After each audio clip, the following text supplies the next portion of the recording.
Olá, bom dia a todos. Sejam muito bem-vindos ao 43º Debatologia Online. É uma atividade de pesquisa e debate realizada pela ARACE, a Associação Internacional para a Evolução da Consciência. Para quem não conhece a ARACE, a gente vai apresentar, então.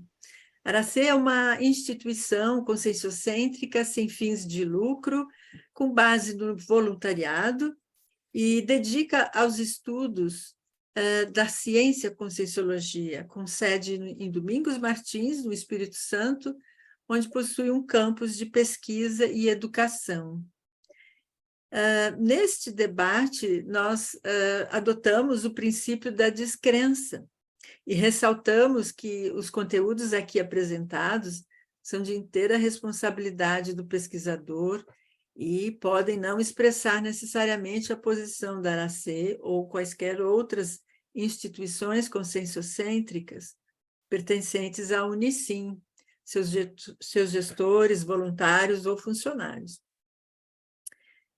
Esclarecemos também que o debate vai ser gravado e vai obedecer à nova lei LGPD, a Lei Geral de Proteção de Dados.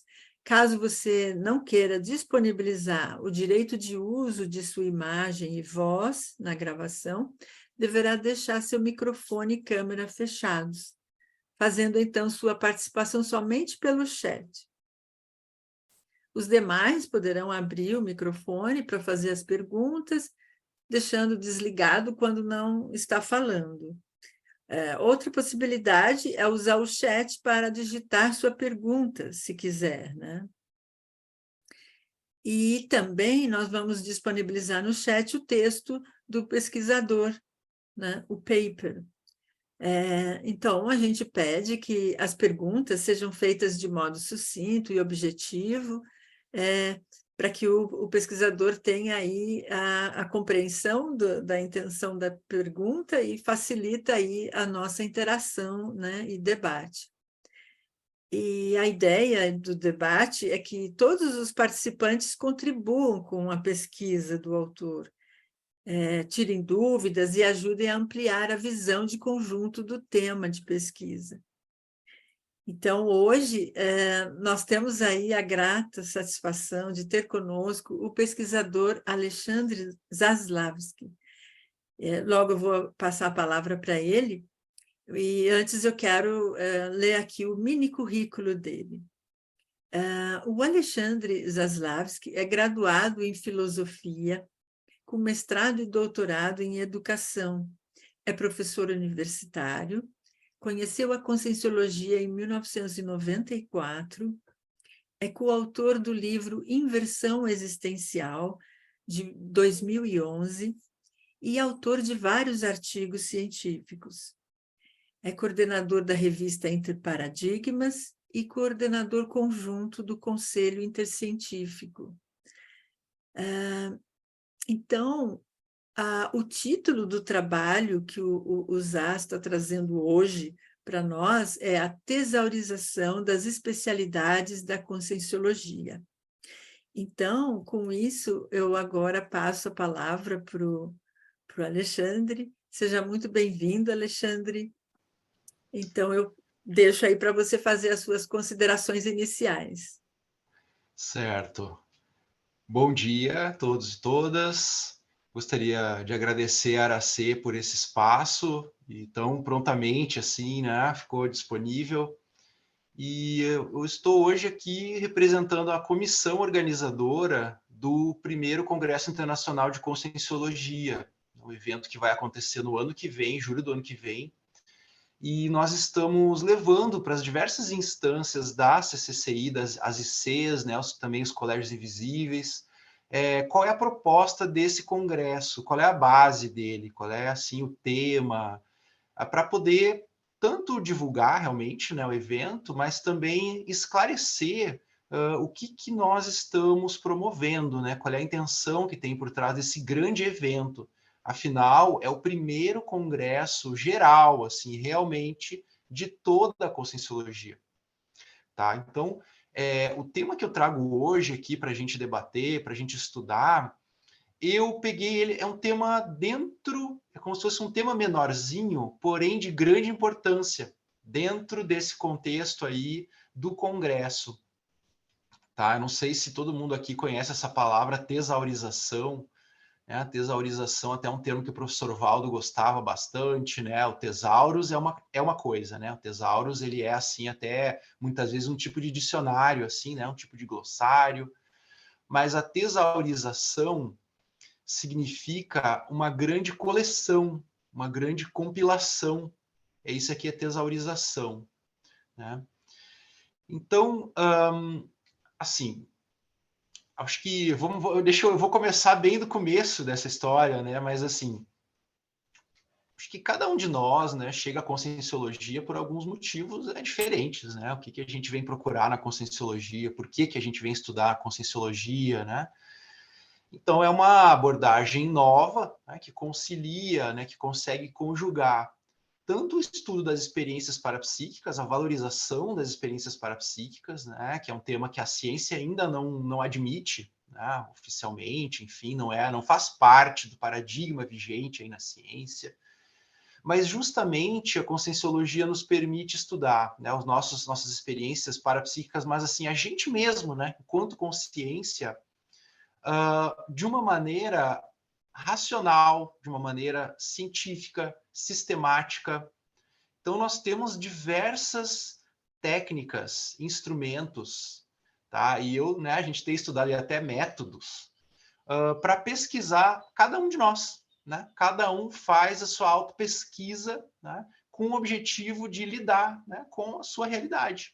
Seja aí as suas dificuldades, né, seus traços fardos, mas também descobrir os seus traços força, né, e usar da melhor forma possível. E assim a gente vai descobrindo, né, o nosso papel, né? Cada um vai descobrindo o seu papel aí, né? Tanto nessa grande proexis aí da conscienciologia, quanto até multidimensionalmente, né? O que cada um de nós, né, pode fazer, qual é o melhor lugar onde cada um de nós pode estar, né? Então, a conscienciologia, ela tem uma relação muito grande com cada consciência, né? A autopesquisa é a essência da conscienciologia, tá? A autopesquisologia, no caso, né, é uma disciplina que perpassa toda a conscienciologia. Então, isso, tá? Eu queria falar assim como uma base, né, para a gente poder formar assim, esse ponto, vamos dizer assim, um ponto de partida do raciocínio. Mas agora, se a gente olhar, né, sob o ângulo da nossa tarefa, né, de voluntários da conscienciologia, pesquisadores da conscienciologia, isso adquire um caráter, né, que se chama da maxi-proexis grupal. Né? Quer dizer, existe uma programação existencial grupal. Tá? Cada um tem a sua autoproexis, que é individual. Vamos dizer, as reciclagens que cada um tem que fazer, né? Na sua intraconsciencialidade, ao mesmo tempo os acertos grupais assim pequenos, cada um tem seus grupos menores, né? Mas existe uma maxi proex grupal que envolve a materialização e assim a fundamentação dessa nova ciência conscienciologia aqui no intrafísico, né? E assim, a gente sabe que o intrafísico é uma das múltiplas dimensões, né? Então, assim, no momento que a gente materializa a conscienciologia no intrafísico, a gente também consolida ela multidimensionalmente de um modo mais amplo, porque a gente pode pensar assim, o estudo da consciência racional é uma coisa que já existe extrafisicamente, né? Mas existe num ponto de vista mais avançado. Agora, a difusão do estudo da consciência, ela também está acontecendo multidimensionalmente, a partir desse trabalho intrafísico, né? A partir desse trabalho com a energia mais densa aqui no intrafísico.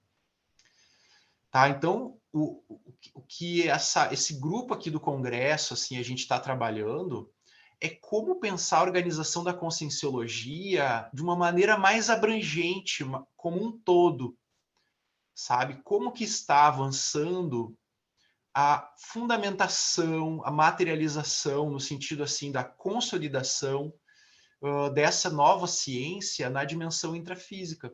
né? O quanto que a gente já está, assim, vamos dizer, o quanto que nós temos de desenvoltura, né, para produzir novos conhecimentos nas especialidades, propor novas abordagens, o quanto que a gente já consegue assim expor com clareza aquilo que a gente está propondo, o porquê daquilo, né? Porque esse é o diferencial da ciência, de modo geral. Né? Agora, sem fazer a diferenciação, vamos dizer, nesse ponto, né? Desde que surgiu a ciência, né, aqui, né, nesse planeta, vamos dizer assim, né, desde que surgiu a ciência, é uma forma de conhecimento que tem certas exigências, né? Ela exige, né, uma fundamentação mais clara, mais consistente, né? Claro, cada ciência do seu modo, de acordo com o seu tema. Diferente, por exemplo, né, da religião, que só exige a crença, ou então da arte, né, que não exige uma fundamentação desse tipo. Enfim, outras linhas de conhecimento. E a conscienciologia, ela chega na esteira, né, nesse holopensene da ciência, né, apesar de lidar com temas que a ciência nunca admitiu, consensualmente, ao menos, né? A multidimensionalidade, o parapsiquismo, né, e a consciência enquanto um ente multidimensional, né? Enfim, eu acho que eu queria justamente fazer essa espécie de contextualização desse trabalho que está sendo feito, né? E então a tesaurização das especialidades conscienciológicas, que é o tema dessa atividade aqui, significa as equipes das especialidades, além de promoverem cada um a sua autopesquisa, mas se responsabilizarem pelo avanço científico da especialidade. Tá? Quer dizer que o somatório das autopesquisas se torna uma grupo-pesquisa. Tá? Quer dizer, além de cada um ir se melhorando na sua autopesquisa, a maneira com que cada um faz isso vai ensinando para os outros como fazer também.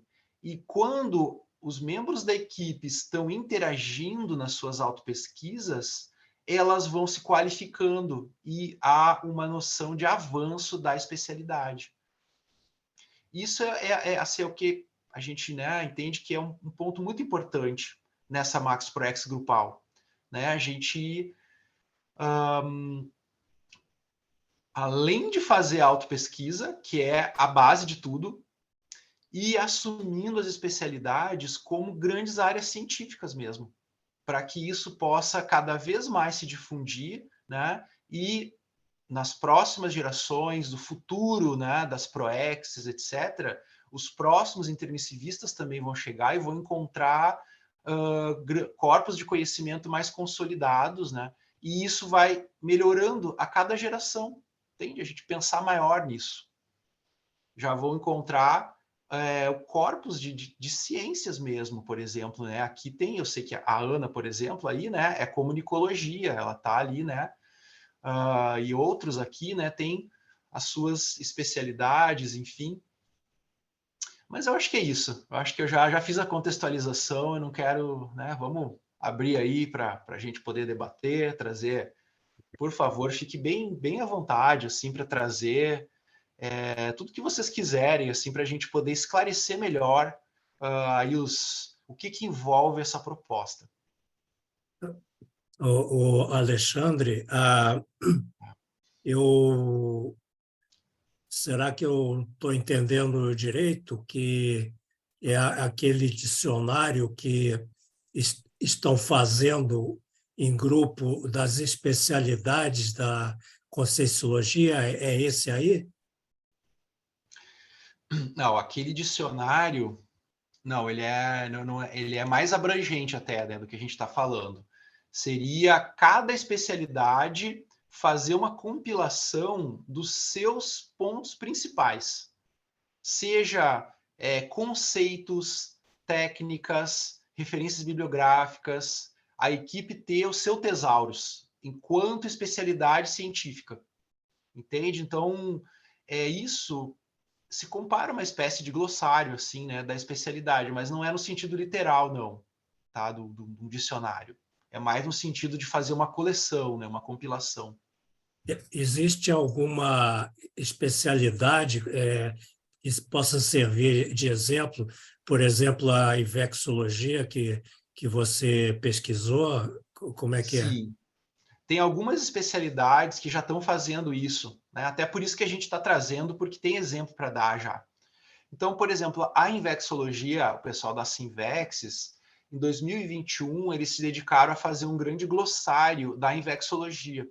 Então, ao longo do ano ali, né? Eu acho até que foi mais de um ano, eu não sei exatamente quanto que demorou, mas eles fizeram uma listagem, tipo assim, acho que foram 150 termos, alguma coisa assim, dentro da infecciologia, e eles buscaram as definições, tá? E aqueles que não tinham, eles mesmos foram definindo. E esse glossário da infecciologia, ele está disponível no site da Sinvex, eles colocaram lá.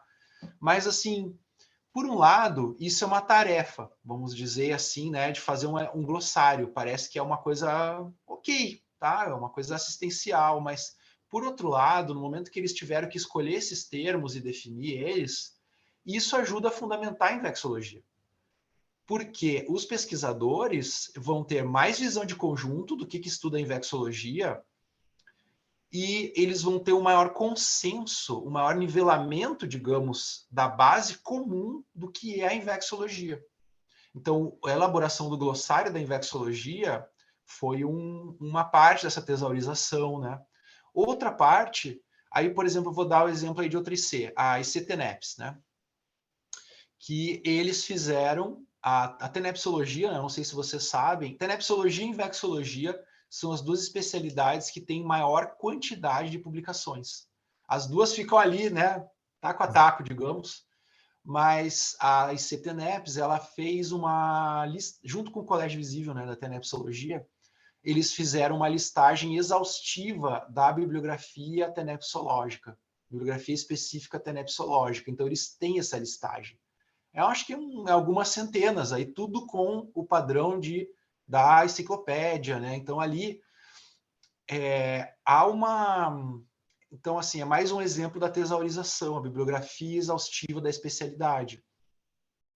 Com esse tipo de trabalho, a equipe vai ganhando uma visão de conjunto muito grande, sabe? Do que é pesquisado, do que já foi pesquisado, né? Então, cada um na sua autopesquisa pode já encontrar outras pesquisas similares que já foram feitas. Então, a pessoa, o pesquisador da especialidade, ele já se coloca numa equipe mesmo da especialidade.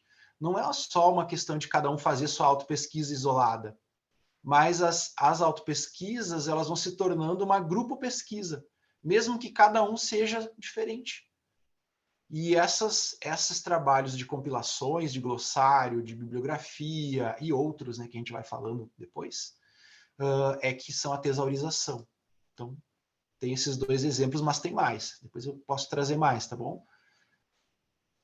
Acho que a Elisete já levantou a mão ali, né? Não sei se eu passo. Sei, vocês é que dizem, não sei, né? Sim, não, está tranquilo, pode ajudar também nisso. Sim, é a Elisete agora. Oi, bom dia. Não sei se estão me ouvindo bem. Estão me ouvindo Sim. bem?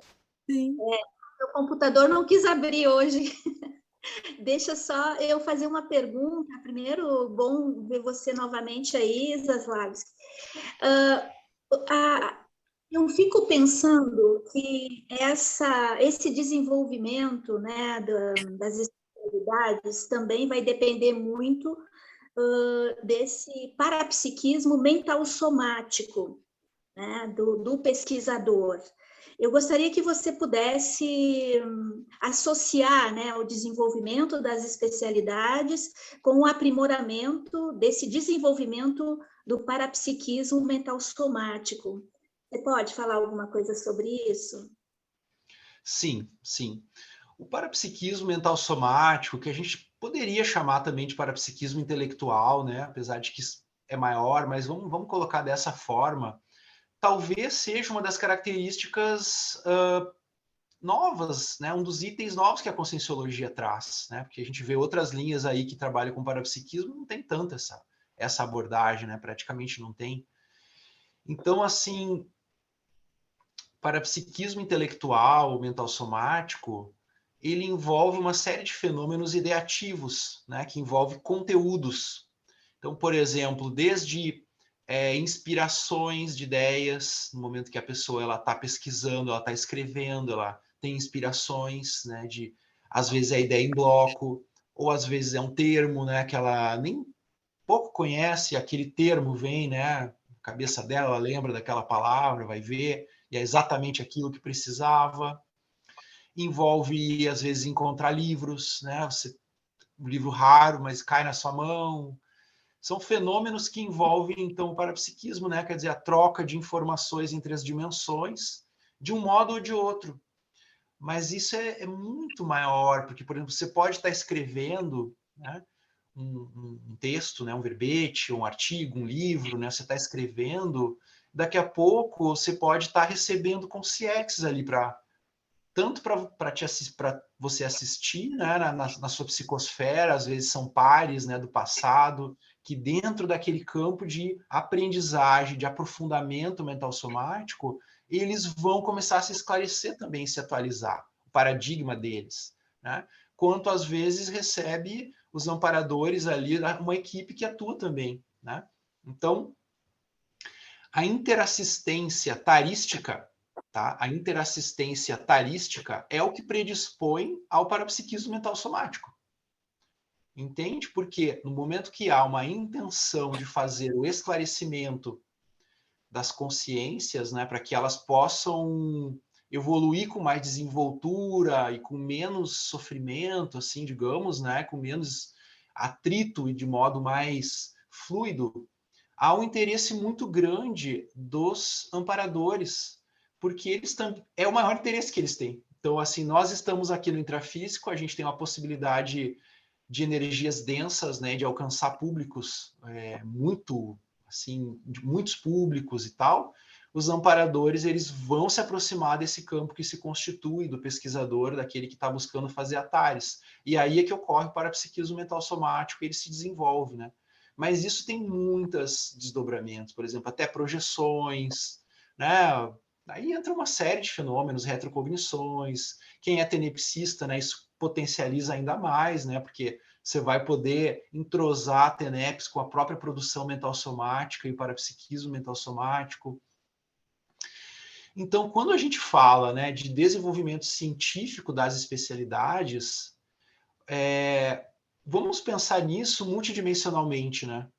Quer dizer, não apenas intrafisicamente. O que é uma especialidade, né? Vou aproveitar, então, essa deixa, né? Vamos pensar assim. O que é uma especialidade? Tá? Então, claro, uma especialidade é um recorte da conscienciologia, ok. Mas, multidimensionalmente, o que é uma especialidade? Tá? Ela é uma banca, né? Um balcão, como se diz, de assistência a um determinado perfil de consciência que necessita, né, daquela especialidade. Então, cada especialidade é uma frente interassistencial para um certo perfil de consciências. Consciência e consciência, ok? Mas também consciência.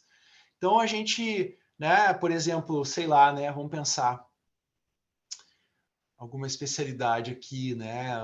A gente pode pensar, por exemplo, vamos ver, projeciologia, vamos lá, né? Uma bem, né, fundamental aqui para nós todos, né? Qual é que é o público, né, que precisa, que é assistido nessa especialidade, por exemplo, de místicos, né? Pessoas místicas ou consciências místicas, ex-místicos, etc., com tendência mística, tem uma série de fenômenos projetivos, mas no momento que eles encontram a projeciologia, é feito um atares, quer dizer, o mental soma dessas pessoas começa a passar por uma série de modificações e aquilo vai se reconfigurando, sabe? E ela vai entendendo melhor, ela vai assim reperspectivando o que é a projeção, a projetabilidade, o que é isso, né?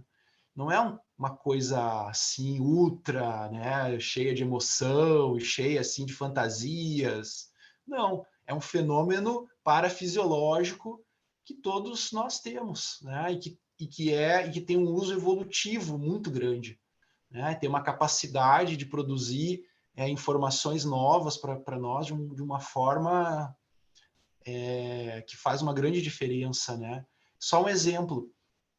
Então, assim, cada especialidade conscienciológica, eu chamo assim que é um balcão de assistência, né? Digamos, você está ali para receber, né, esses grupos, né, que precisam se reciclar sob esse enfoque. E quem somos nós, né, que estamos do outro lado do balcão? É quem já passou por uma parte dessa reciclagem, né? E está ali já para atender os seus colegas. Então, assim, a gente, né, vamos dizer assim, nossos ex-colegas das dimensões baratrosféricas, né, de onde nós viemos. Então, a gente já teve oportunidade de deixar esses lugares, a gente já estudou, já reciclou alguma coisa, né? E agora a gente vai esperar eles, a gente vai chamar eles e vai acolher eles, né, aguardá-los.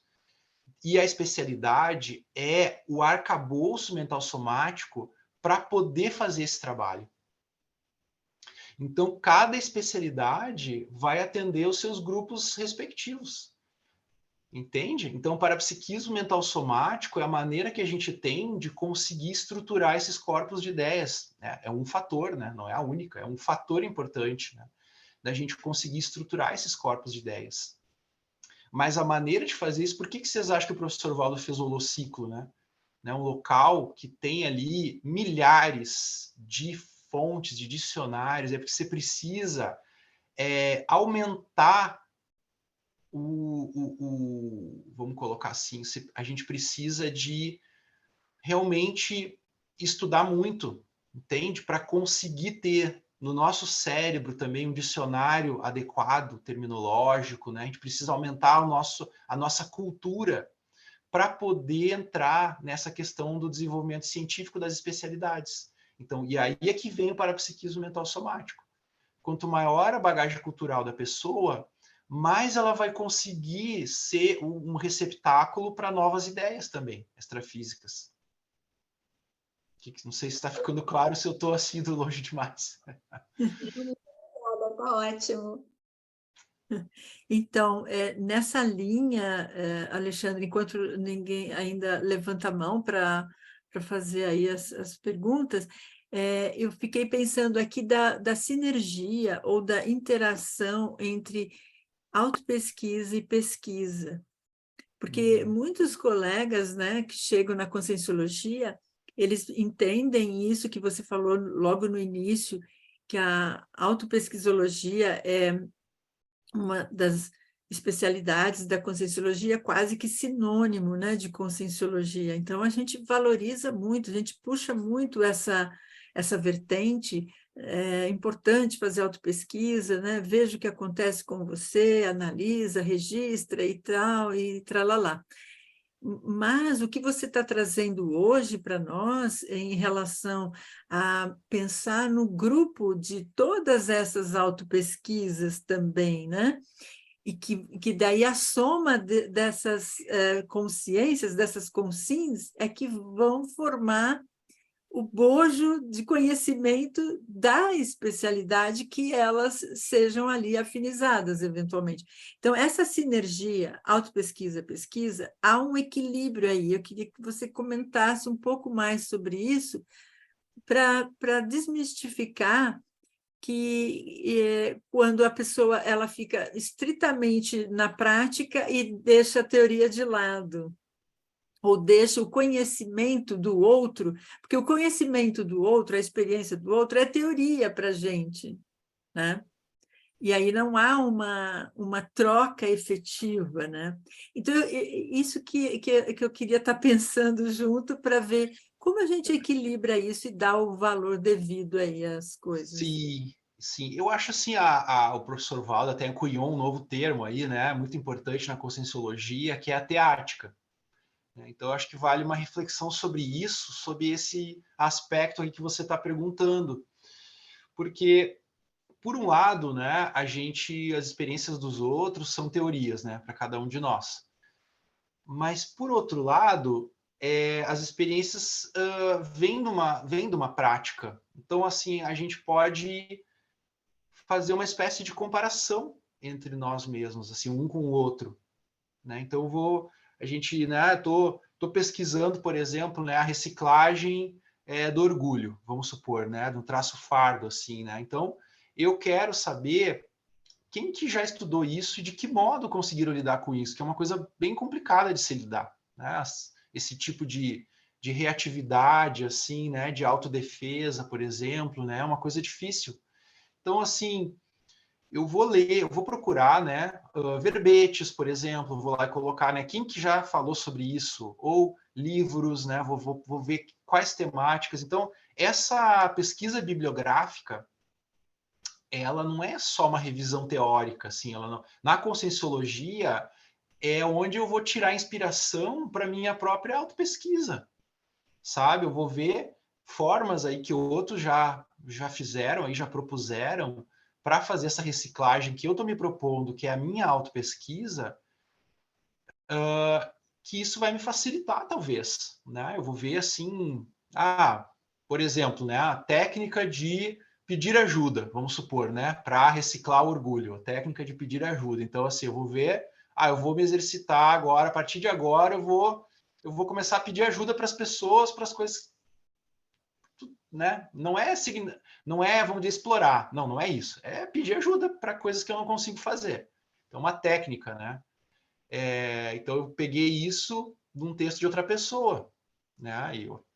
Então, essa interatividade das autopesquisas vai produzindo um resultado que é grupal, porque graças a outra pesquisa que já foi feita, uma autopesquisa que foi feita e foi publicada, é porque eu inspirei a minha.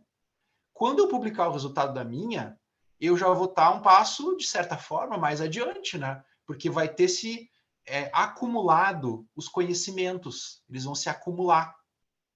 Então, ao invés de cada um ficar na sua autopesquisa isolada, digamos assim, reinventando a roda, né? Quer dizer, vamos ver, né, como que a gente pode se ajudar nas autopesquisas de todos, e isso tudo vai se acumulando.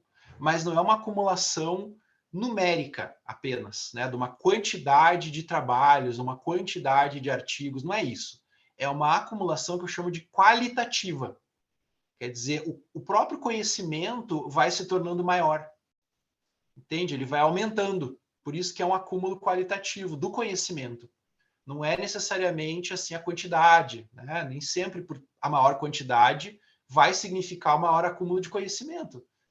Porque se os pesquisadores não forem ler o que os outros já fizeram para se inspirar e para fazer sinergismo, não vai acontecer o acúmulo qualitativo, só o quantitativo.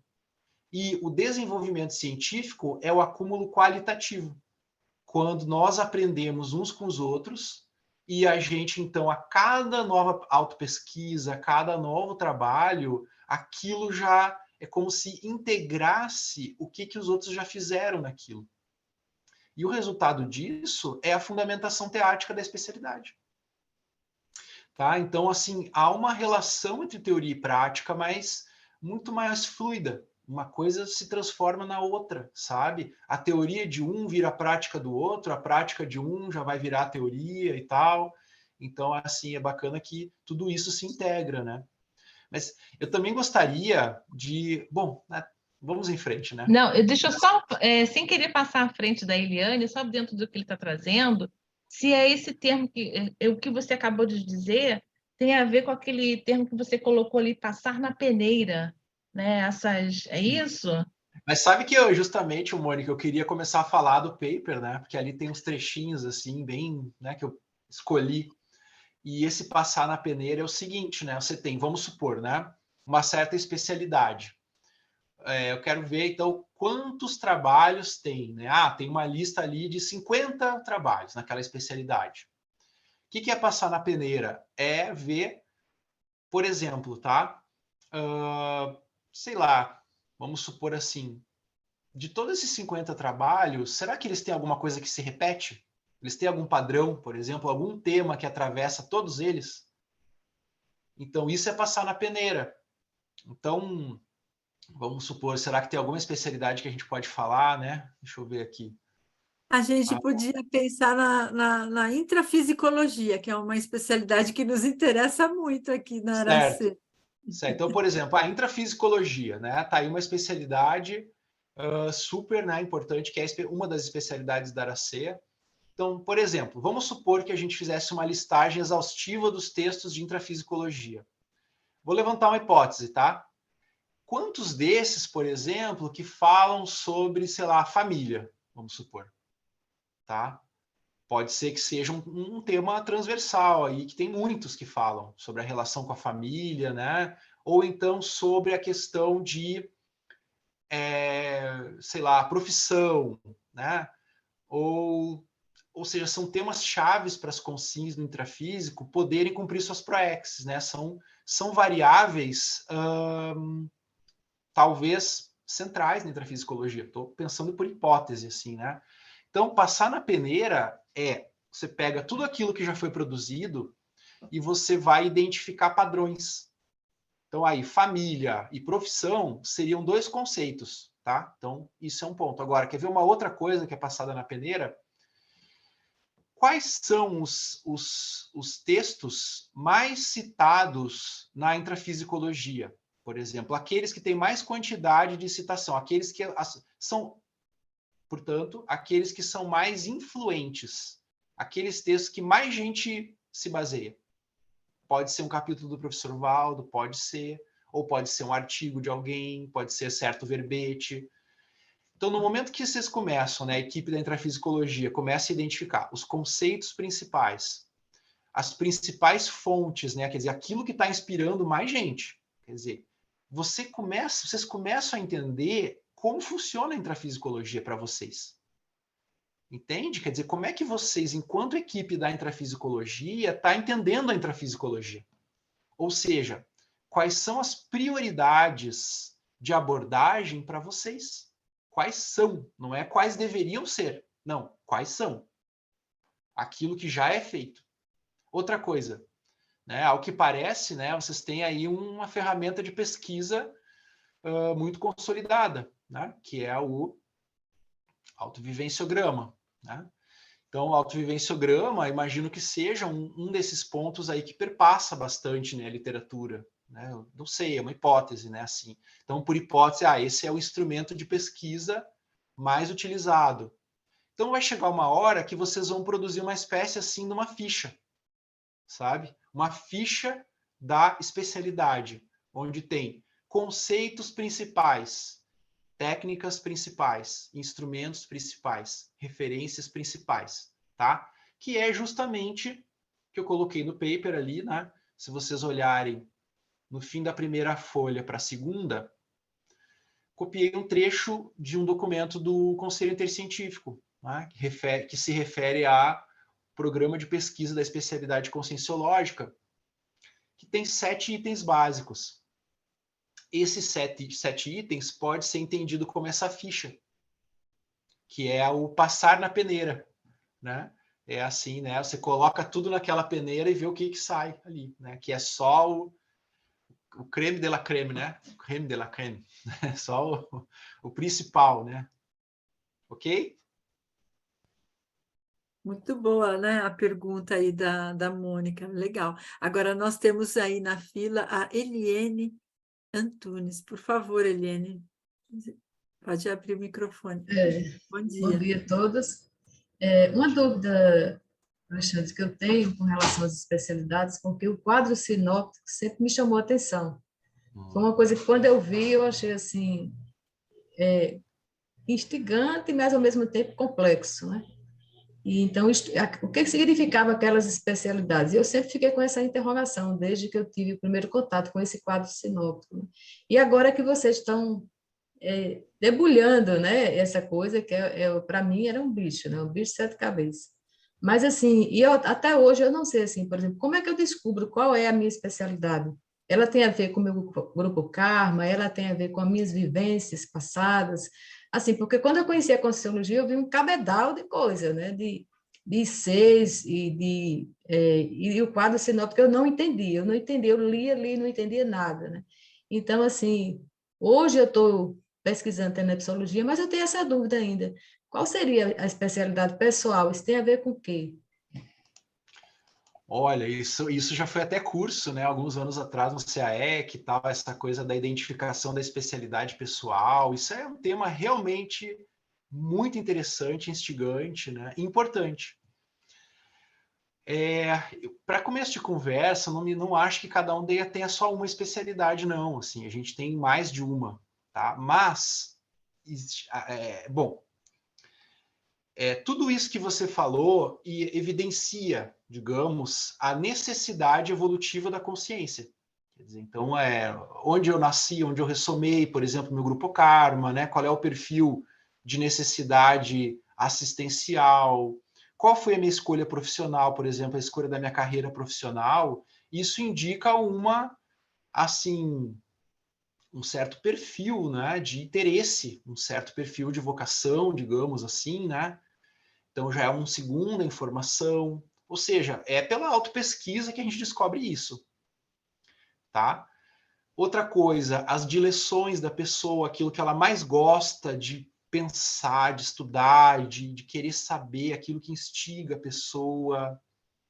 Outra coisa, é aquilo que a pessoa mais consegue ajudar os outros na prática, entendeu? Aquilo que vai se mostrando que você é boa para ajudar, que as pessoas são efetivamente ajudadas quando você aborda desse modo. Então, todos esses fatores, eles indicam a especialidade. Mas, na realidade, a pessoa só vai, de fato, identificar e escolher quando ela produzir. Ela tem que botar para fora isso para ela poder ver. Seja dando cursos, seja escrevendo, ou seja, a pessoa tem que se desempenhar interassistencialmente para ela poder ver a especialidade dela, sabe? Senão é só teoria, tá? Então, por exemplo, você diz que você falou agora, né, que está estudando tenepsologia. Então, uma especialidade de maior importância, né, para todos nós, né? Todo intermissivista, em tese, ele se preparou para fazer TENEPS, né? É uma técnica que embasa as nossas proexes, né?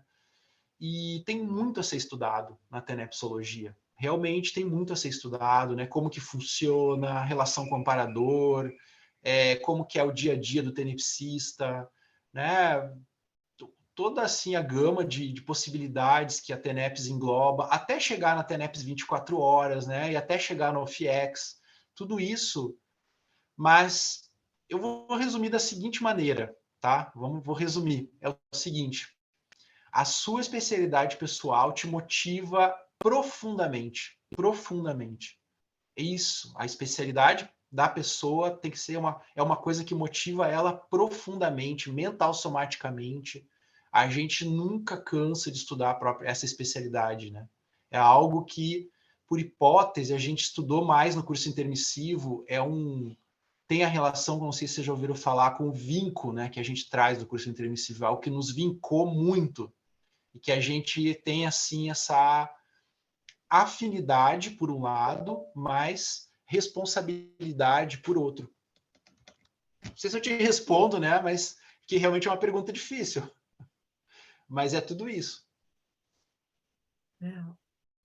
É muito, muito bacana, muito profunda mesmo a pergunta da Eliane, e faz pensar em como que a gente vê a construção da especialidade, né? Porque na Conscienciologia, o professor Valdo deixou aí uma lista enorme, né?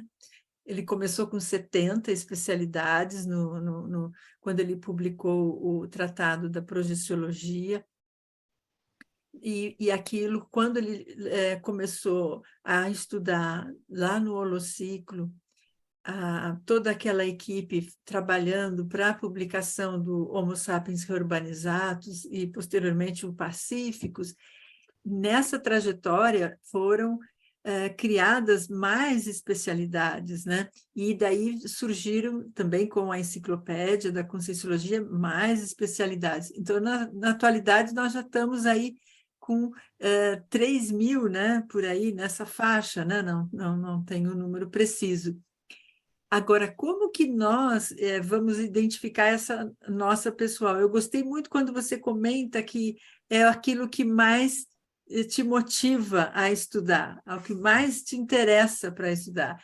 E isso faz, pensando em grupo, para você estar se afinizando com uma especialidade e muitas vezes se afinizando com uma determinada IC, uma instituição conscienciocêntrica que tem o seu Mater Pensene de alguma especialidade, isso vai agrupando. Então, existe essa questão grupal das pessoas, mas o que você está trazendo de novidade, vários aqui para nós, é a tal da grupo pesquisa. É quando cada um desses indivíduos, né, dessas consins, elas, de fato, produzem aquilo que motiva elas e vão fundo nisso e mostram. Aí a soma dessas pesquisas é que dá o grupo pesquisa. Eu queria que você explorasse um pouco esse conceito. Eu também queria falar dentro, depois da resposta do Alexandre, se for possível, ou então, porque está dentro dessa questão, ou então, se não for possível, eu entro na fila. Tá bom. Eu quero aproveitar para a gente ler alguns trechinhos aqui do paper, tá? Essas citaçõezinhas aqui. Vamos lá para o final, tá? Eu quero ler com vocês um trecho tirado do DAC, tá? O último trecho lá da Grupo Pesquisologia. Tá? Vamos tentar analisar isso aqui. As pesquisas grupais são mais relevantes que a autopesquisologia isolada, por envolver maior número de paracérebros. A união de paracérebros, quando afins e convergentes para o mesmo megafoco, tende a expandir a hiperacuidade pesquisística, predispor à serendipitia e aprofundar as excogitações prioritárias da neoverponologia evolutiva. Megafraternidade, socorros mútuos. Tá? Eu resumiria isso da seguinte maneira, né? As autopesquisas afins, elas formam um holopensene. Tá? Quer dizer, o holopensene já é o acúmulo de energias de mais de uma consciência, no caso, né? Que vai se tornando mais forte do que só o holopensene de um indivíduo. Você tem, aos poucos, o holopensene da especialidade. Né? E pesquisador, ele pode ficar lúcido para isso e começar a fazer a autopesquisa num contexto grupal. Quer dizer, as trocas, tanto com os pares intrafísicos, quanto com a própria equipex daquela especialidade. Entende? Então, por isso que começa assim, né? As pesquisas grupais são mais relevantes, veja bem, relevantes, que a autopesquisologia isolada. Mas por quê? Porque a autopesquisa, ela é qualificada com a grupalidade. Tá? Por quê? A pessoa se torna cobaia, mais cobaia para mais gente, ela pode ser tomada mais como exemplo, ou seja, quanto mais assistência, mais investimento tem a situação, aquele contexto. Então, se uma autopesquisa ela não é isolada, mas ela ocorre num contexto de uma equipe, ela ganha maior expressão, ela ganha maior investimento, sabe? Então, autopesquisa sempre vai ser a essência da conscienciologia, mas no momento que a gente pensa na ciência e como que o desenvolvimento grupal vai acontecer, essa autopesquisa ela vai se tornando mais encorpada, mais aprofundada, sabe? E até mesmo mais, assim, às vezes efetiva, né? Então, não sei, né, Ana, o que você acha assim dessa abordagem aqui desse parágrafo? Nossa, é muito bacana o Valdo ter trazido dessa forma. Isso nos marca, nos sinaliza mais, com maior lucidez, a importância da grupalidade, da Max Pro Ex grupal. Porque muitas vezes a gente fica tão focado na nossa autopesquisa e que esquece de fazer esse olhar do intercâmbio. E esse intercâmbio, ele não é só falado, ele é escrito também.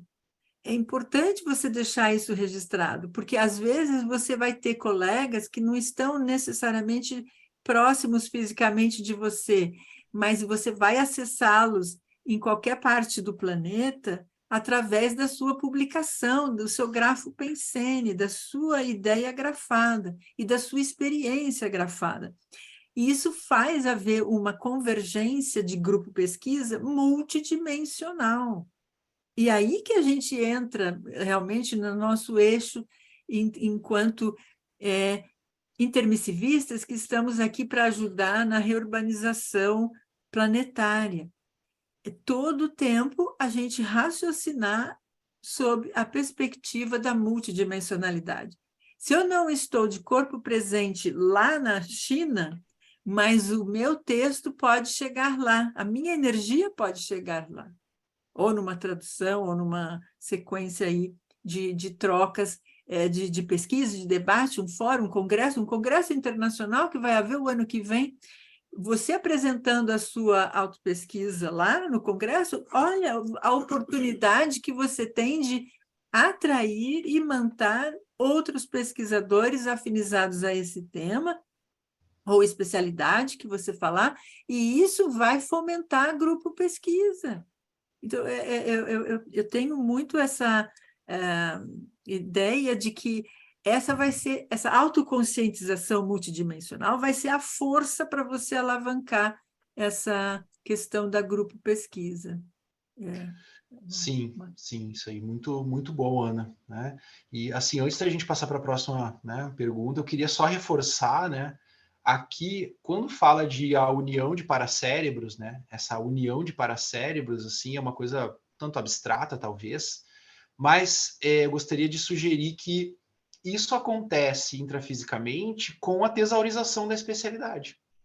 Quer dizer, no momento que a gente consegue passar na peneira, né, a produção da especialidade, a gente está viabilizando e está, assim, fazendo essa união de paracérebros.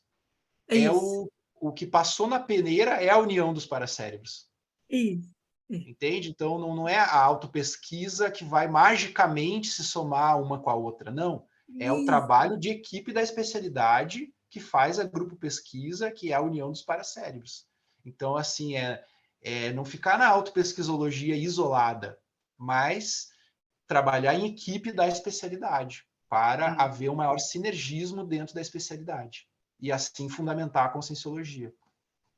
Isso, e é um raciocínio novo esse. Eu vi que a Mônica colocou que ela tem uma dúvida dentro desse questionamento. Diga lá, Mônica. Agora está proliferando as questões aqui, né? Já tem 6 aqui, né? Eu vou rapidamente, porque na hora que eu pensei em perguntar sobre isso, você trouxe esse parágrafo, Alexandre, porque eu vejo isso aqui como algo bem avançado, assim, digamos, no sentido de maturidade, entendeu? Porque às vezes a gente encontra nas interrelações, quando a gente fala de grupo, uma tratativa, algo importante da sua pesquisa, mas que às vezes eu acho que o outro está pesquisando também, mas não até como uma contribuição, como um conflito. Vocês chegaram a pensar sobre isso? Porque eu acho que, claro, que isso gera mesmo assim a maturidade da pessoa, do autopesquisador, em compartilhar os seus conteúdos. Mas a gente percebe, às vezes, falando da intrapsicologia também, que existe muitas vezes uma disputa, né, sobre isso. Então, eu acho que essa proposta ela vai sobrepairar sobre isso, eu não sei. É algo que me ocorreu quando você trouxe essa... Eu ia perguntar sobre isso, você trouxe o parágrafo sobre isso. É muito boa observação, é bem prática, né? Bem real, assim. Olha, isso tudo faz parte do holopensene da cientificidade, né? Essa questão da ciência, porque a ciência tem várias características muito boas, né, do ponto de vista evolutivo. Uma delas é que ela tem que lidar com as heterocríticas, sabe? E outros paradigmas, né, outras linhas aí de conhecimento da humanidade, a heterocrítica não tem um papel, sabe? Ou ela não é importante, ou ela simplesmente ela é abafada, ela não existe. Então, assim, no momento que eu vou ler, né, a bibliografia sobre o meu tema de pesquisa dentro da conscienciologia, não necessariamente eu vou concordar com tudo. Eu posso discordar de certa abordagem que o colega fez, eu acho que não é tanto daquele jeito, eu vou propor um outro. Mas o bacana é que, como a gente é uma comunidade que está buscando vivenciar a cosmoética, a gente não precisa tomar a discordância como uma ofensa, né? E também não precisa se colocar de uma maneira frontal, assim, contra, né? Não é isso. Mas eu vejo na prática que a heterocrítica ela é extremamente instrutiva, né? Às vezes eu recebo uma heterocrítica, eu não concordo, mas ela me ajuda a qualificar a minha abordagem, sabe? Ela me ajuda, assim, ela me chama atenção para uma coisa que eu não tinha visto, vamos dizer, uma dificuldade das pessoas de entender o que eu estou falando, vamos dizer, que eu preciso melhorar aquilo. Agora, um outro ponto também, né, em relação a isso que você está questionando, a intenção ao fazer a autopesquisa, tá? É claro que é melhorar a si mesmo, né? É sentir um alívio, é a pessoa viver melhor. Ok, é uma intenção egóica, mas ok, né? Ela é inevitável. Mas e a intenção de esclarecer os colegas? Por exemplo, uma vez que eu fiz uma reciclagem bem sucedida, tá? Eu melhorei. Eu não tenho a responsabilidade de ensinar os outros a fazer aquilo? Entende? Mostrar para os outros como que eu fiz aquilo, como que funcionou comigo. Às vezes os outros estão passando por uma situação similar à que eu passei e não estão saindo daquilo, não estão conseguindo melhorar. No momento que eu já fiz uma reciclagem, eu melhorei. Poxa, né? É isso aqui é Atares. Quer dizer, eu esclarecer como que eu saí dali, como que se sai da lama, né? Como é que eu saio da lama? Pô, tem que mostrar para os outros como é que eu fiz. Então, isso já é a origem da grupo Pesquisologia. Quer dizer, eu já estou intencionando uma contribuição ao grupo. E os outros, então, vão ler isso e por isso que vai criando um sinergismo. Tá? Então, a autopesquisa ela é uma base, ela é uma essência, mas ela não pode ficar isolada. Entende? Senão ela é egóica. Vamos colocar assim, né? Ela é meramente individualista, num certo sentido, né? Claro que nunca é. Multidimensionalmente, ninguém tá isolado, ok. Mas, assim, a gente está propondo um passo adiante, né? Da gente ter uma grupalidade mais consciente, né? Ficar mais lúcido para a grupalidade da especialidade, das pesquisas naquela especialidade. Ok? Muito bom. Elisete, por favor, você está na fila. A fila está grande, mas vamos lá. Adicionando tudo isso que você falou, eu gostaria, Zaslav, que você pudesse também colocar a importância do reconhecimento do método científico para que essas autopesquisas, grupo pesquisas, né, realmente produzam conhecimento conscienciológico válido. E olha como é desafiador, porque a gente tem ainda a transição autoparadigmática, a tridotação consciencial, o parapsiquismo, quer dizer, é bem complexo, né? Então, assim, não é só desenvolver a especialidade, porque a gente vê também alguns trabalhos que a gente começa a questionar, mas é válido? Porque fica um pouco insuficiente, digamos, a argumentação. Eu não sei se você poderia nos ajudar nesse sentido, até porque, Zaslav, a gente está aqui com o projeto das escolas das especialidades, né? E a gente também está investindo em realmente a consciência do método científico, né, conscienciológico da ARAC, mas tem muitos vetores para a gente trabalhar. Sim. Olha só, tá? Tudo isso que você falou, né, não são coisas concorrentes, são coisas convergentes, tá? Desenvolvimento da especialidade, né, método científico, assim, transição autoparadigmática, tudo isso acontece junto, tá? Não são coisas que acontecem separadas. E justamente eu achei assim essa estratégia, né, de vocês de fazer as escolas das especialidades muito boa. Porque justamente quando a gente vai materializar o conhecimento é que tudo pode se desenvolver direito. Então, para vocês fazerem uma escola da especialidade, você tem que ter um programa que vai ser ensinado naquela escola. Mas para ter esse programa que vai ser ensinado na escola, vocês vão ter que fazer a tesaurização. Quer dizer, senão você não vai ensinar qualquer coisa. Você tem que ensinar aquilo que é o principal da especialidade. Mas para encontrar o principal da especialidade, vocês vão ter que fazer a tesaurização. Entende? Então, por isso que a tesaurização ela tem um caráter estratégico, que é como se fosse assim a praça onde esses vários caminhos se encontram. Entendeu? Todo mundo vai acabar chegando na tesaurização. Por quê? Para você ter um ponto de partida para poder desenvolver a especialidade, seja numa perspectiva parapedagógica, de você oferecer um programa, né, parapedagógico de ensino, ou seja mesmo no avanço para você fazer um dicionário da especialidade, ou fazer um tratado da especialidade. Tudo isso, né, realizações mais avançadas, exige a tesaurização. Porque senão chega uma hora que o grupo começa a patinar no mesmo lugar, começa a reinventar a roda e desperdiçar energia e tempo. Entendeu? Se você já começa a dar conta, mas vem cá, isso aqui já foi pesquisado há 15 anos atrás. Entende? Vamos partir dessa base, quer dizer, a gente começar a dar valor, né, para aquilo tudo que já foi acumulado. Bom, agora em relação ao método científico, tá? Então, é um tema que está recém chegando na Conscienciologia e a gente tem que trabalhar com calma também. Não adianta simplesmente querer impor um método convencional na Conscienciologia que não tem sentido. Conscienciologia tem um objeto que não existe na ciência convencional. Então, a gente tem que trabalhar com maior, assim... A gente tem que ir aos poucos. Agora, qual que é o ponto de partida disso? É o esforço para descrever mais detalhadamente a aquisição do conhecimento. Tá? Então, a aquisição do conhecimento, ela é um processo complexo, não é simples. Porém, a tendência é a simplificação. Então, a pessoa tem uma experiência e ela retira uma conclusão daquela experiência. Tá? Mas, entre ela ter experiência e tirar a conclusão da experiência, existem várias coisas que acontecem. Quanto mais o pesquisador detalhar a experiência, o que ele pensou em relação àquela experiência e qual foi a conclusão que ele tirou, disso é que emerge o método. Isso é o método, vamos dizer assim. Então, o que é o método? Tá? É o processo pelo qual se adquire o conhecimento. Então, no caso da Conscienciologia, a gente tem que identificar os métodos que já estão sendo utilizados.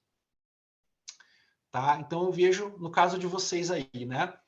O autovivenciograma, ele é um instrumento que tem uma técnica, tá? Mas ele também pode levar a constituir um método, a se descrever um método com isso, porque justamente ele é um instrumento que leva a essa descrição detalhada, né? Ele ensina, ele treina o pesquisador a ter um olhar detalhado para a vivência. Exatamente isso que precisa na Conscienciologia. Tá? Então, quanto mais detalhado, vamos dizer assim, porque, vamos colocar de uma outra forma, quanto mais a experiência pessoal for monitorada racionalmente, de modo organizado, mais clareza se tem das conclusões, seja na especialidade que for. Então, o autovivenciograma é um instrumento para isso.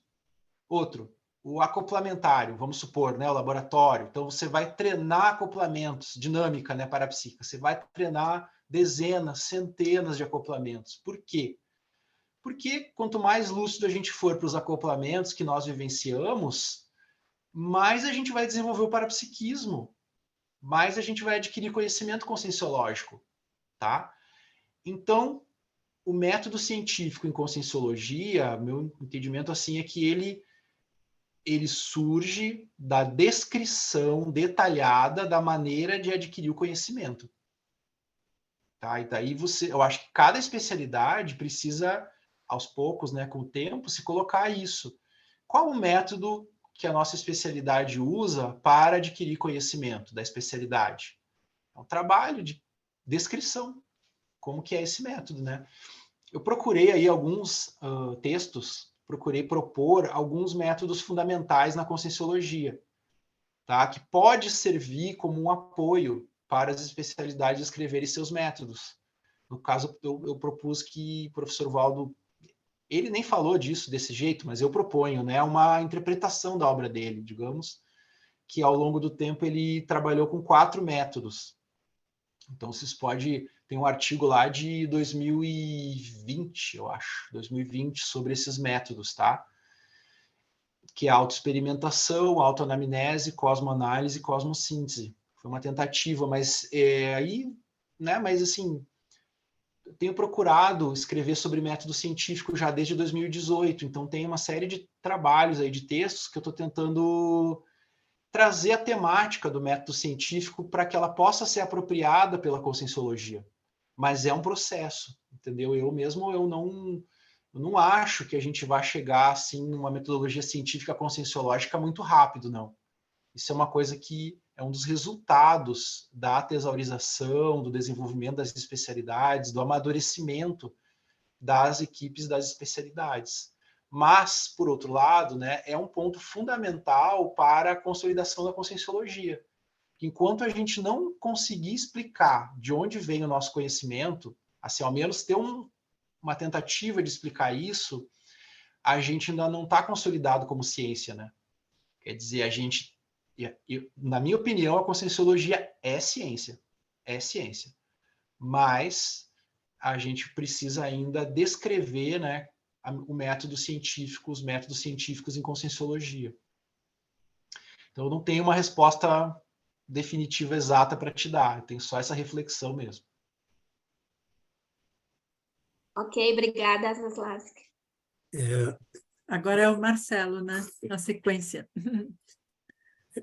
Na minha experiência, na minha visão, a escolha da especialidade, e perguntar assim, qual será que é a minha especialidade? Na minha visão, é uma formulação extremamente limitada ainda para quem já pode mais. Porque há especialidade. Por que não as especialidades, né? Porque eu tenho experiência na minha vida mesmo. Quando eu comecei na Conscienciologia, eu procurei os GPCs que existiam na época, eram alguns poucos. Eu procurei um por um, frequentei as reuniões, porque, no fundo, o que eu queria pesquisar era a Conscienciologia. Então, no começo, a gente não sabe muito bem, a gente vai se informando da Conscienciologia, aos poucos das especialidades. Aí, de todas as que tinha lá, eu acabei optando por começar pelo GRESEX, é o Grupo de Reciclantes Existenciais, lá em São Paulo, na época, né? Aí, o que acontece? Nós vamos estudando, pesquisando, então, o que deveria fazer o pesquisador a partir de um certo nível? Conhecer outras áreas, tanto dentro da Conscienciologia quanto até fora da Conscienciologia, para ir formando uma interdisciplinaridade interior. Então, isso aí não é assim ficar angustiado de saber qual será que é a minha especialidade, porque se a pessoa se dedica a partir do que ela já sabe melhor, aquilo que ela se interessa melhor, ela vai acabando traçando um itinerário e vai se perguntando assim, o que eu preciso saber mais agora dentro da Resexis, dentro da reciclagem existencial. Aí você vai sendo levado até para outras áreas, outros assuntos, porque, no meu caso, eu me tornei um pesquisador da especialidade evoluciologia, que é bastante relacionado com a resexologia, no meu caso, né? E Então, sem deixar totalmente de ser um pesquisador da ressexologia. Eu penso que eu nunca deixei de ser um pesquisador da ressexologia. Eu não sou do Gressex mais, mas eu pesquiso. Eu escrevi um livro sobre evoluciologia, foi o meu primeiro livro da Conscienciologia. Aí, uma vez que eu escrevi, que eu fiz a pesquisa exaustiva, escrita exaustiva, praticamente exauri a evoluciologia dentro da minha capacidade, dentro daquilo que eu conhecia, eu naturalmente sentia a vontade e a necessidade de pesquisar pelo menos uma outra especialidade, que no meu caso foi a parapoliticologia. Eu ajudei a fundar o Colégio Invisível da Parapoliticologia. Existe nesse meu primeiro livro uma terceira parte inteira, que é da parapoliticologia. É só para mostrar que as especialidades não estão totalmente desconectadas, porque eu pesquiso a parapoliticologia, por exemplo, dentro de uma abordagem evoluciológica. Quer dizer, pode ser, por exemplo, a evolução da consciência na política ou a evolução histórica da política, alguma coisa desse tipo assim. Então, as coisas estão relacionadas. E agora mesmo dentro da parapoliticologia, eu já estou me interessando também por exemplo, pela holofilosofia, né? Então, é uma questão de interdisciplinaridade e de polimatia. É muito bacana, assim, né? A gente vê se cada um, né, for refletir sobre a sua trajetória na Conscienciologia, né, desde que entrou no voluntariado, enfim, desde que conheceu, eu acho que poderia reconstituir essa passagem por várias especialidades, né? O Marcelo, como ele já é um autor, né, ele já tem uma forma, certos marcos, assim, digamos, mais claros, né, que mostram isso. E isso realmente não é a especialidade, eu estou de acordo. Né? Agora, por outro lado, é interessante que é como se houvesse um tema transversal, assim, né? Quer dizer, uma especialidade acaba se relacionando com a outra para a pessoa. Né? Então, ele foi muito claro ali, o Marcelo falou, né? Olha, a ressexologia é como se fosse um fio condutor, assim, né? Que é a forma de evoluir, mas ou seja, há uma evoluciologia com ressexologia, mas sob um aspecto da parapoliticologia e a holofilosofia, né? Tá chegando. Então, mas há uma lógica nisso, quer dizer, há um encadeamento que tem um sentido, assim, tem um motivo, né? Sabe o que eu acho? Eu acho assim, a gente vai, talvez, né, com o tempo, a gente vai conseguir é possível, né, a gente propor até uma espécie de quadro sinóptico das especialidades pessoais, né? Talvez, tipo assim, aquela que é a primeira ordem lógica, assim, aquela que é o carro, tipo a mais ampla, né? A primeira ordem lógica, depois a segunda, a terceira e a quarta, né? Para mim, eu tenho também a minha, né? Eu tenho a minha como se fosse a mais ampla, tá? Que é o meu maior interesse, só que não está no meu alcance estudar ela diretamente no momento, que é a interaciologia. Eu vejo assim, tudo que eu estudo, eu estou interessado na interaciologia. Como que a interação entre diversos fatores se integra e produz um resultado evolutivo, digamos assim, né? Agora, por exemplo, a invexologia é uma das especialidades que eu já estudei, né? Sou coautor do livro e tudo mais. Mas sempre me interessou o aspecto da interação dos cons intermissivos do inversor com o meio intrafísico. Como que interage as ideias inatas com a intrafisicalidade. Isso é o que me interessava na invexologia. Então, é interaciologia, de certo modo. Outra coisa que, para mim, talvez seja o meu maior, né, investimento, assim, já há muitos anos, é a interparadigmologia. Então, é a interação entre grupos que defendem diversos paradigmas. Como que pode se dar essa interação? Como se dá? Tá? Isso é um outro também aspecto da interaciologia, né? Uma outra coisa que eu já desenvolvi até na minha carreira acadêmica, né, que eu nem estudo mais agora, é a comunicação entre professor e aluno. Então, seria mais a comunicologia, mas também eu estava analisando a interação dentro dessa comunicação. Então, assim, há vamos dizer assim, um grupo de especialidades, mas elas têm uma lógica também. Para mim, é via interaciologia. Eu vejo que é o meu maior interesse, né? Mas no momento, eu sempre fico pensando, né? Por exemplo, o negócio do autoverbete, né? Não sei se alguém aí já defendeu o autoverbete, mas eu ainda não defendi, né? Eu fico pensando, qual a especialidade eu colocaria no autoverbete, né? No meu autoverbete, ainda não consegui fazer. Estou fazendo, estou trabalhando. Ora eu coloco a interparadigmologia, ora eu coloco interaciologia. Tem uma outra coisa que me interessa muito também, que é a paraepistemologia, né? Que é o lado, digamos, da fundamentação do conhecimento em geral. Isso também me interessa muito. Pode até ser que a interaciologia seja uma função da paraepistemologia, no fundo, né?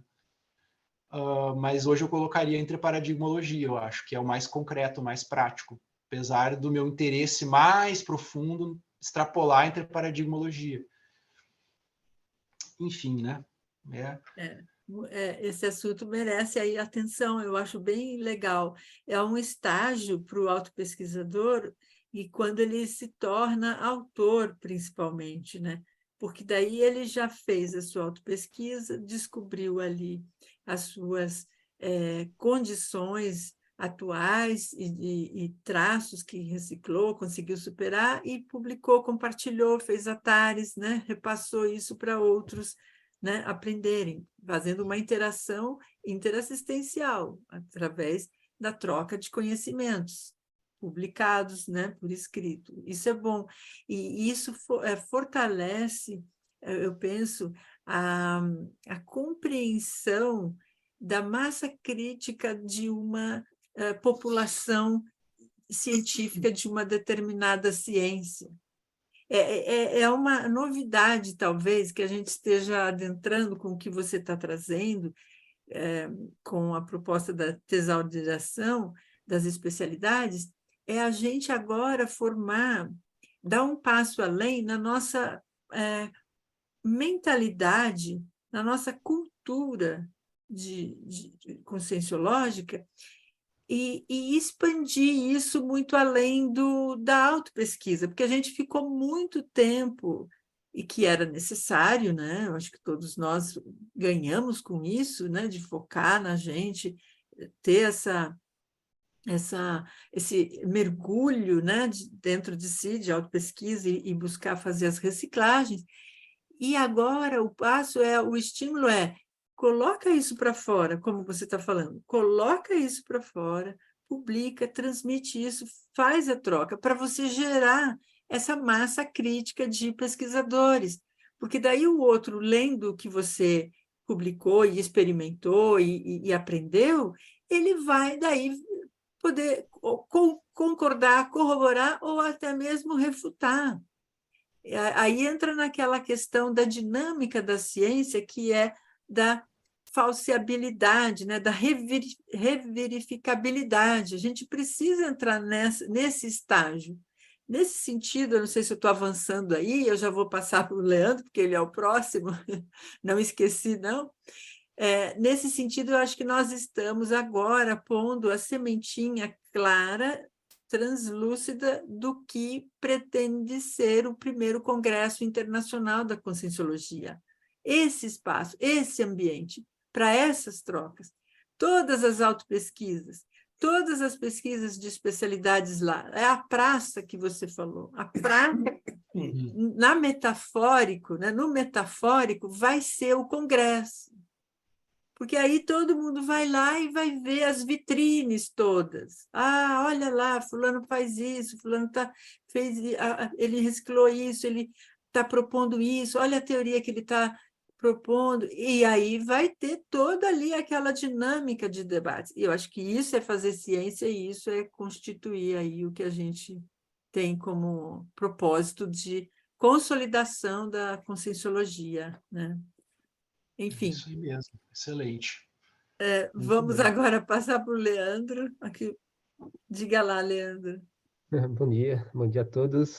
Agradecido. Bom dia, Zaz. Leandro.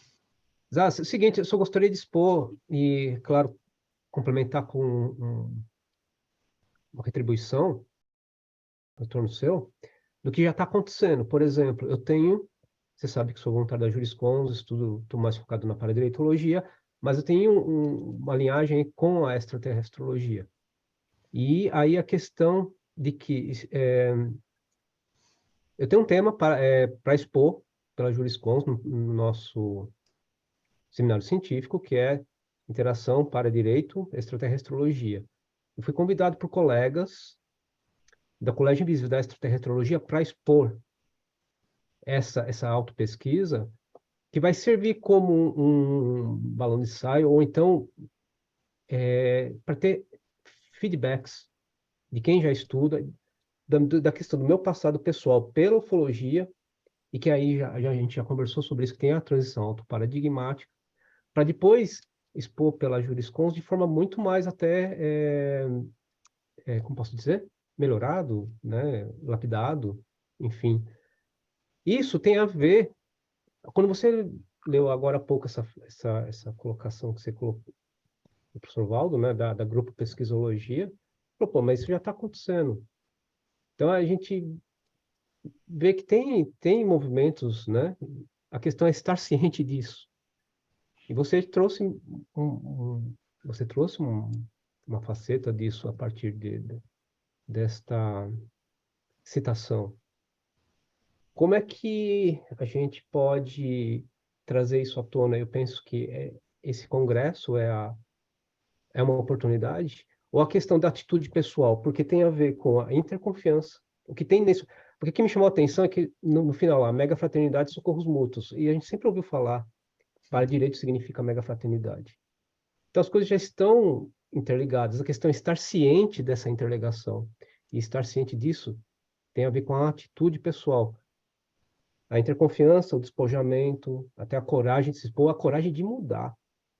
Porque eu vejo assim, eu já tive muita atitude, assim, que até eu tive a oportunidade de publicar recentemente aí na CAP, né, de questões pessoais minhas ligadas ao paradireito, mas que eu tive que rever atitudes, porque senão eu não ia estar sendo coerente com a própria autopesquisa, né, de ter e não mudar, né, ter imaturidades e não abrir mão delas.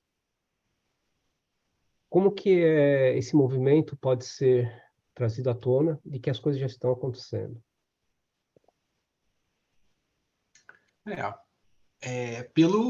Foi bacana que você chamou a atenção para o mega pensene trivocabular ali, né? O mega fraternidade e socorros mútuos.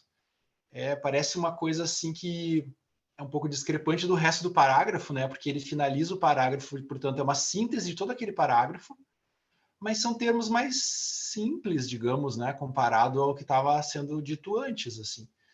Então, no momento que você, né, teve essa reciclagem, né, você fez essa reciclagem que você mencionou agora e você publicou na revista, você está prestando socorro, né? Você já conseguiu reciclar uma coisa difícil, né?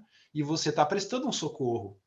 Mas no momento que alguém vai ler, né, o seu trabalho, vai se identificar, né, e vai responder aquilo também, às vezes aquilo a pessoa vai reproduzir a sua técnica, vai melhorar, ela pode também compartilhar aquilo, ela também vai estar fazendo um socorro para os outros e vai se tornar mútuo já, né? Então, assim, a grupo pesquisologia, tá? Eu diria que é uma autopesquisologia grupal. É um paradoxo, né? Porque a autopesquisologia parece que é só pessoal. Não. A grupo pesquisologia é uma autopesquisologia grupal, porque nós todos estamos juntos com os nossos problemas, assim, com as nossas necessidades. São similares, né? E se existe uma especialidade, é porque há uma afinidade daquelas consciências daquela equipe. Portanto, a autopesquisologia, ela vai se tornando grupal.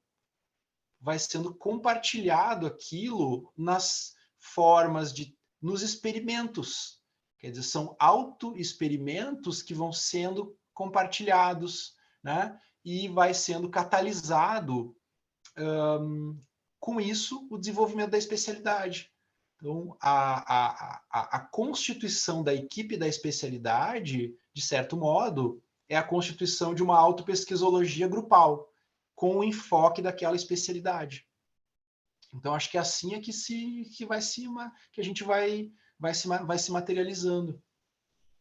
O interessante, eu vejo, é a interação, é essa predisposição a interagir, porque tem a ver com o que foi colocado.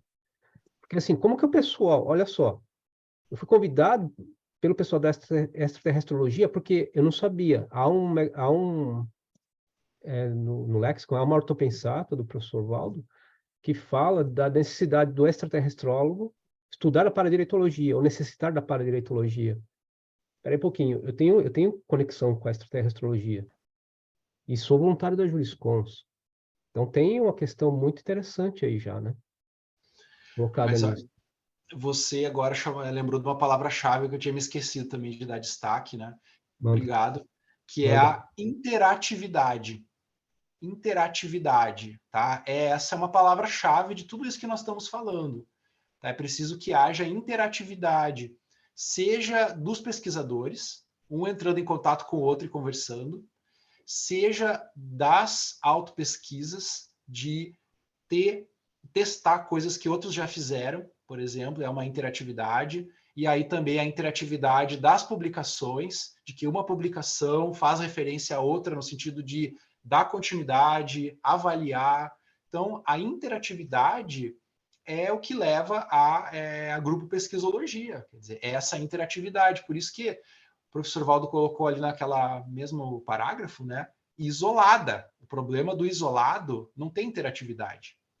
A autopesquisologia isolada não tem interatividade, então é uma condição ainda muito inicial, né? O indivíduo ali sozinho, né, digamos, ou ele não está ciente, né, de toda a interatividade que existe, mas chega uma hora que a gente precisa avançar, né, e se apropriar dessa interatividade toda, porque na verdade ela já está dada, né, que nem o Leandro falou, quer dizer, já está dada a interatividade, é impossível alguém ficar totalmente isolado. Então, sendo assim, né, vamos atuar lucidamente com isso. A CCCI é mais do que ICES, né? É o que parece. Sim.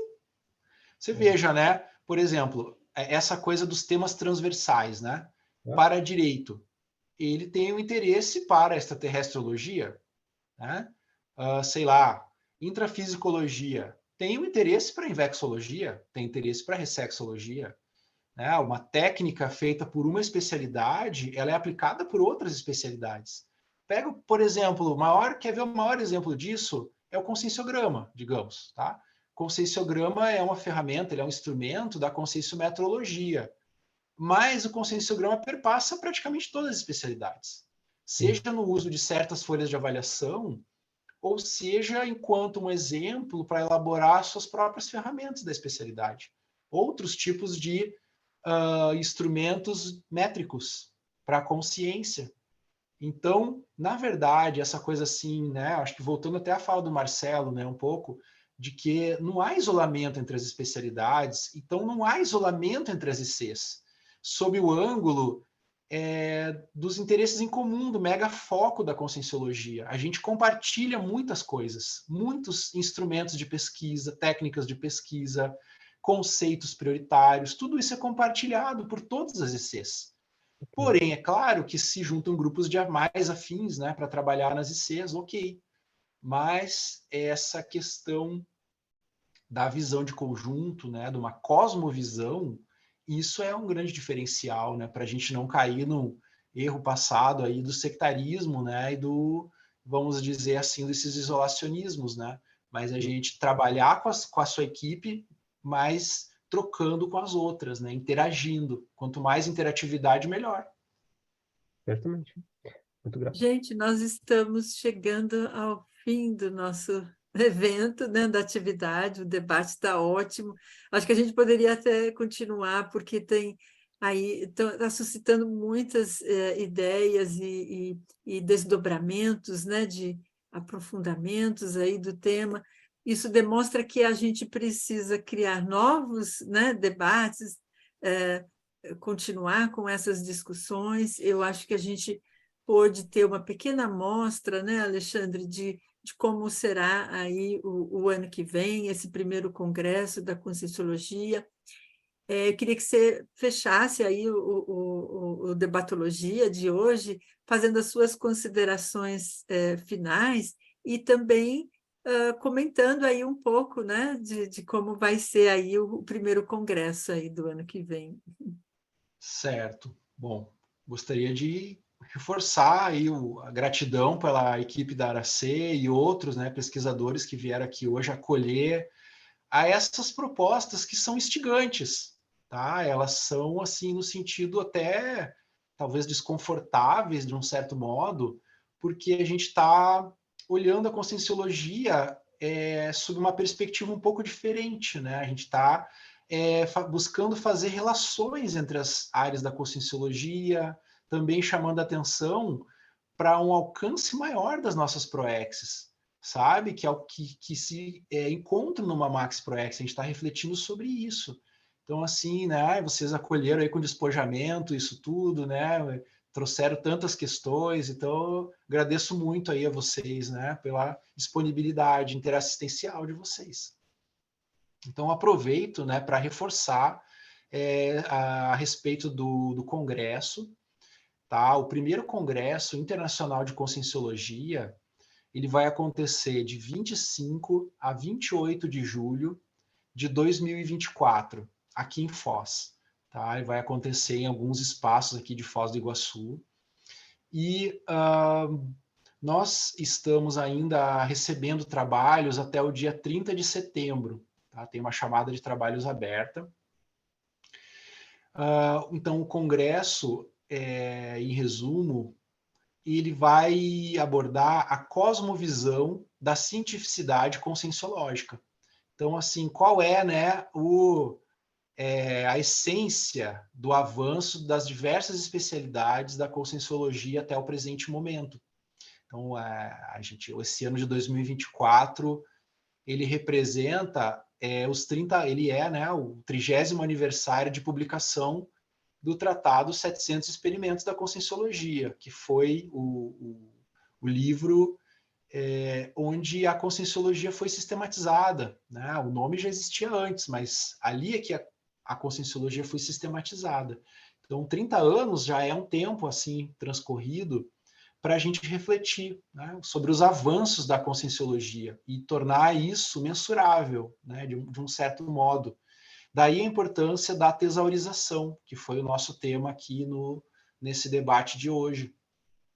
Tá? Então, estão aí convidados para enviar seus trabalhos, né? Pensem que é um momento histórico, um momento para-histórico, que é o primeiro Congresso Internacional, então, uma oportunidade tanto de se fazer presente, né, com seus trabalhos, né, compartilhando o seu micro-universo, quanto estar presentes, né, aqui conosco em Foz, para a gente poder vivenciar esse momento assim que é um encontro singular, né, com base realmente na ciência, conscienciologia, todas as equipes, tá? A gente pode pensar, né, a questão, por exemplo, de uma mega convergência até multidimensional, por exemplo, né, de equipexes, cursos intermissivos, tá? Então vai ser um momento realmente muito especial e marcante aí para a nossa Max Proex grupal.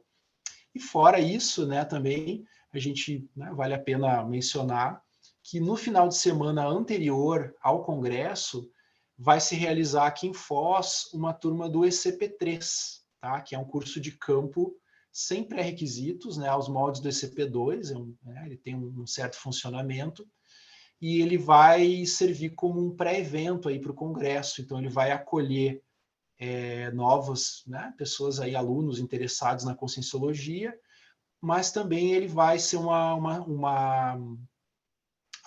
oportunidade da gente fazer essa interassistência multidimensional para alavancar o próprio processo aí de renovação, né, que está implicado, está envolvido no Congresso. Então, assim, o convite vocês virem, né? Venham para o CP3, já fique na semana até o Congresso. Então, imagine como vai ser um grande Congresso Internacional de Conscienciologia, já tendo passado pelo ICP3, né? Então, a gente vai otimizar tudo. Tá certo? Tem o site do Congresso, que é Me ajuda, Ana. Aqui. Primeiro congresso, aí tem o primeiro congresso, a gente coloca no chat, Aqui, primeiro congresso da Conscienciologia, tudo junto, .org. Muito bom, a gente vai disponibilizar isso no chat, a gente está vendo aqui as postagens no chat, agradecendo a importância desses esclarecimentos, agradecendo a oportunidade de conhecer mais sobre esses assuntos científicos, que dificilmente as pessoas têm a oportunidade de encontrar um único ambiente para falar só sobre isso. Isso é muito bacana, foi muito positivo. Será que eu posso ainda divulgar, né, que a gente vai ter a 10ª semana paracientífica, que vai acontecer agora, daqui a pouco tempo, né? Tá pertinho já, do dia 17 a 23 de julho, né? Nós vamos retomar o presencial aqui em Foz, mas ela também vai estar disponível online. Então, nós temos uma série de trabalhos também, exatamente nessa linha que nós debatemos hoje, muita coisa nova, muita coisa de tesaurização das especialidades já aí sendo apresentadas, tá? E no final do congresso, aí no dia 23, a gente já pretende disponibilizar a inscrição para o congresso, né? Vamos ver, no final da 10ª semana paracientífica. Acho que é isso.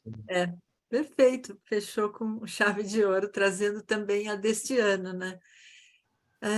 Então, da nossa parte, a gente agradece bastante a presença de todos. Eu vi que, pena, alguns já tiveram outros compromissos, já saíram, não puderam ficar até esse momento final. Nós vamos fazer a foto final, né? E aí a gente gostaria também de anunciar os nossos próximos eventos, né, dentro da Aracê. Temos aí no próximo sábado, dia 8 de julho, o passeio bioenergético. É uma atividade com interação com a natureza, realizada lá no campus da Aracê, que fica próximo a Domingos Martins. Então, as inscrições e informações vocês obtêm nesse site que eu estou colocando aqui no chat. Podem acessar, lá vocês vão encontrar como fazer a inscrição e como é a atividade. E também já anunciando o próximo Debatologia Nossa, que ele é mensal, no dia 6 de agosto, teremos aqui o pesquisador Teófilo Laborne. Então, venham todos, estão convidados, vamos ver aí qual vai ser a temática que ele vai trazer para nós. Então, Alexandre, nossa imensa gratidão pela sua disponibilidade de ter vindo hoje aqui. Foi muito importante, muito esclarecedor, e no momento da Aracê também, que estamos nesse, né, esforço, a Elisete, a Arídia, a Márcia, a Mônica, tem vários colegas aqui presentes que estão puxando essa nova fase, né, da Aracê, de estarmos pesquisando a Conscienciologia dessa forma mais organizada, vamos dizer assim, mais científica. Então, a gente agradece bastante a todos, e quem tiver disponibilidade, abre aí a câmera para a gente fazer a foto oficial rapidamente, né? E podermos aí fechar o nosso evento aí de hoje. Eu também, de nada, e também agradeço aí a oportunidade. Ok, todos sorrindo, que vamos tirar a foto, vamos deixando aí registrado esse grande momento. Tá ótimo, gente. Agradeço, um excelente domingo a todos e nos encontramos aí em outros momentos, tá bom? Obrigada. Tchau.